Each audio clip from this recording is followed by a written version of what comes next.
تبي شيء حق جامعة، استخدام يومي، شكلها حلو، ملمومة، عندك كرف، هذه الله يسلمكم سعرها كم؟ 4-6. أقول لك حجم السيارة يساعدك إنك تقدر تستخدمها كل الأماكن، يعني حجمها معقول بس الوقت يعني ما تقدر تقول إنها صغيرة، لا هي مو صغيرة، هي صايرة بالنص، تنفع حق طلبة الجامعة أو واحد يبي سيارة يستخدمها كل يوم. وغير عن شيء ديزاين السيارة وانسيابيتها خليها ثابتة بالسرعات العالية. غير عن كذي عندكم المساحة الكبيرة هذه تساعدك إنك أنت لما تروح تشتري أغراض حق البيت أو عندك مثلا شيء كبير تقدر تحطه هنا. وغير عن شيء الكراسي اللي ورا أنت تقدر تنزلهم، بالحالة أنت تحتاج سيارة نفس الحجم هذا. وعندكم حتى المساحة الخلفية كافية إذا عندك مثلا عيالك أو ربعك وأصدقائك يقدرون يركبون داخل السيارة هذه، وفي عندهم تكييف خلفي بعد. وهذه السيارة من داخل بس الأفضل من كذي خلينا نطلع نجربها ويا بعض. قيادة سيارة جدا ناعمة. أول شيء لاحظته لما وأنا قاعد أسوق سيارة أول ما طلعت، أنت قاعد تسوق سيارة أوروبية، متعة القيادة موجودة فيها. يعني شكودا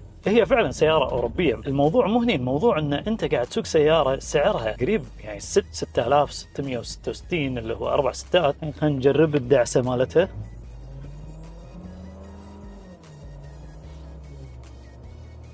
يعني شاري سيارة ب4 ستات ومعطيتك البرفورمانس هذا وايد حلو. شخص تو متخرج، شخص يبي سيارة استخدام يومي وما يخاف عليه، اختار الوكيل وشوف تاريخه، هذا شيء أهم يضمن لك جودة السيارة وتوفير قطعها.